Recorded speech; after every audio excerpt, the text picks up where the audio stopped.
You wake in complete darkness. For a moment, you don't remember where you are. Then the cold seeps into your consciousness, the bone-deep chill of stone walls that never warm, the damp that makes your joints ache. You're lying on a thin straw mattress on a wooden bed frame covered by a wool blanket that smells of mildew. Your breath forms clouds in the freezing air, and then you remember, you're a prisoner in the Tower of London, and this might be your last week alive. It's March 1536, and King Henry VIII's court is a place of sudden reversals and swift executions. You've been accused of treason. The details hardly matter because in Henry's England, the accusation itself is usually enough. You don't know if you'll face the block this week or rot here for years. Welcome to your new reality. Today, advanced AI technology allows us to transform historical records, architectural plans, and prisoner testimonies into photorealistic recreations, bringing this nightmare existence back to life. Join me, or rather, become me, as we experience a full day as a Tower prisoner in 1536, discovering what it truly meant to be at the mercy of Tudor justice, and understanding why the Tower of London became synonymous with terror. Before dawn, waking to uncertainty. You're not sure what time it is. Prisoners aren't allowed timepieces, and there's no window in your cell. You're confined in one of the bell tower's lower chambers, a room perhaps 12 feet square with stone walls 3 feet thick. The only light comes from a small barred opening high in the wall, and right now it shows nothing but blackness. Listen. You can hear other sounds in the darkness, rats scurrying across the stone floor, the drip of water somewhere in the walls, and occasionally, distant moaning from another prisoner. You've learned to identify the sounds, the measured footsteps of the yeoman warders making their rounds, the clank of keys, the creak of doors opening elsewhere in the tower. Each sound might mean they're coming for you. Your body aches. The cold has settled into your bones after 3 weeks here. You're wearing the same clothes you had when arrested, a wool doublet and hose that were fine enough for a gentleman, but are now dirty and starting to smell. You haven't bathed since your arrest. Your beard has grown unkempt. Your hands are filthy. In another life, you cared about such things. Now, you barely notice. You try to pray, but the words stick in your throat. Are you guilty of what they've accused you of? Does it matter? You've watched how Tudor justice works. The outcome is decided before the trial. The trial itself is theater, providing legal cover for a predetermined verdict. If the king wants you dead, you'll die. If he wants you imprisoned, you'll rot here. Your guilt or innocence is irrelevant. Dawn. The light reveals your prison. Slowly, very slowly, gray light begins filtering through the high opening.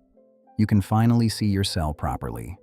The walls are covered in carvings, names, dates, prayers, and symbols scratched by previous prisoners. You've spent hours studying these desperate messages from the doomed. Look closely at the wall beside your bed. Someone carved Jane, surrounded by an elaborate border. Perhaps a man imprisoned for adultery or treason, thinking of his wife. Below it, someone else scratched a calendar, counting days until... what? Release? Execution? The marks stop at 73. You wonder what happened on day 74. Your furniture is minimal. The wooden bed frame with straw mattress, a small table, a 3-legged stool, and a chamber pot in the corner that you'll empty later if the guards permit. That's everything. No books. You've begged for a Bible but haven't received one. No writing materials unless you're important enough to write letters that will be read and censored. Nothing to do but think, pray, and wait. The cold is worse in daylight. You can see your breath constantly. The walls glisten with moisture. Your blanket is damp. Everything is damp. You've developed a cough that won't go away, the same cough you hear from other prisoners. The tower's damp air breeds disease. Many prisoners die of fever or consumption before they ever face execution. Morning. Breakfast and guards. You hear footsteps approaching, the distinctive heavy tread of a yeoman warder. The sound makes your heart race every time, even after weeks. Is this it? Are they coming to take you to interrogation, to trial, to Tower Green where Anne Boleyn will lose her head in just a few months? The key turns in your lock, a sound that's become the rhythm of your existence. The door opens, revealing a yeoman warder in his Tudor livery. He's carrying a wooden tray with your breakfast, a hunk of dark bread, some cheese, and a tankard of small beer. The food is basic, but adequate.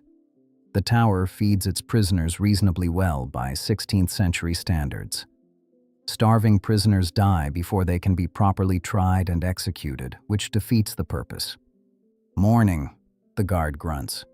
He's not unkind, just indifferent. You're one of dozens of prisoners here, and he's learned not to get attached. Some guards are brutal, taking pleasure in prisoners' misery. Some are sympathetic, occasionally bringing extra food or news. This one is merely professional. You ask the question you ask every morning. "Is there any news about my case?" He shakes his head. "Nothing for you today." It's the same answer as yesterday, and the day before, and the day before that. You don't know when your trial will be, or if there will even be a trial. Some prisoners wait months, some wait years. Some are simply executed without formal proceedings. The uncertainty is its own torture. The guard leaves, locking the door behind him. You sit on your stool and force yourself to eat the bread despite having no appetite. You need to maintain your strength. You've seen what happens to prisoners who give up. They sicken quickly, wasting away until they're barely recognizable. Midday. Exercise in the courtyard. Around noon, you hear the keys again. This time, the guard has come to take you to the exercise yard. Not all prisoners get this privilege, only those of gentle birth or those whose families can pay for it. Your family has been sending money to the lieutenant of the Tower, ensuring you receive better treatment than common criminals. You follow the guard through stone corridors, past other locked doors behind which you can hear coughing, praying, weeping. The Tower holds perhaps 40 prisoners at any time, some accused of treason like yourself, some of heresy, some of ordinary crimes, and some simply imprisoned because they're politically inconvenient. The exercise yard is a small courtyard between the towers, perhaps 30 feet across. 3 other prisoners are already here, walking in circles or standing in the weak sunlight. You recognize one, Sir Thomas More's secretary, arrested months ago. His face is gaunt, his eyes hollow. He nods at you but doesn't speak. Prisoners learn quickly that walls have ears, and anything said might be reported. You walk the perimeter of the yard, grateful for movement after hours of confinement. The fresh air feels miraculous, though fresh is relative. You can smell the Thames nearby, thick with sewage and industrial waste. But compared to your cell's stale dampness, it's wonderful. Look up and see the White Tower looming above, its walls brilliant white in the sunlight. You can see guards patrolling the battlements. Beyond the walls, you hear the sounds of London, church bells, street vendors, ships on the river. Normal life continues just hundreds of feet away, utterly inaccessible to you. After 20 minutes, the guard signals. Time's up. You return to your cell, and the door locks behind you once more. Afternoon, the weight of time. The afternoon is the hardest part. The morning held the possibility of news or activity. The evening will bring supper and eventually sleep. But the afternoon stretches endlessly, hours with nothing to do but think. You think about your family. Your wife was allowed one brief visit last week, accompanied by guards who listened to every word. She tried to be brave, but you saw the fear in her eyes. If you're executed, your property will be forfeit to the crown. Your family will be ruined, your children impoverished, your name destroyed.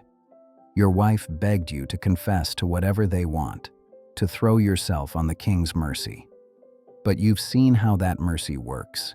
Confession leads to execution just as surely as defiance does, except you die with the added shame of admitting to crimes you didn't commit.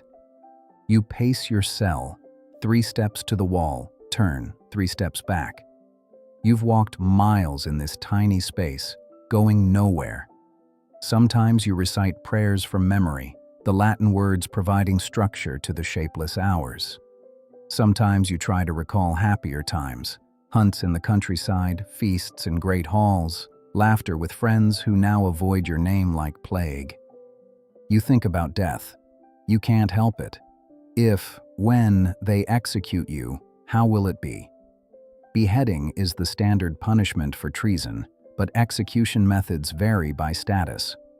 Nobles get the axe, a relatively quick death if the executioner is skilled. Commoners get hanged, drawn, and quartered, a torture designed to maximize suffering. You pray for the axe, for a skilled executioner, for courage when the moment comes. Evening, supper, and darkness. The light fading through your high window tells you evening approaches. The guard returns with supper, pottage, a thick stew of vegetables and occasional meat, with more bread and beer. You eat mechanically, tasting nothing. After supper, the guard collects your chamber pot, allowing you to carry it down the corridor to empty it in the communal cesspit. These brief moments outside your cell are precious. You walk as slowly as permitted, savoring every second of different scenery.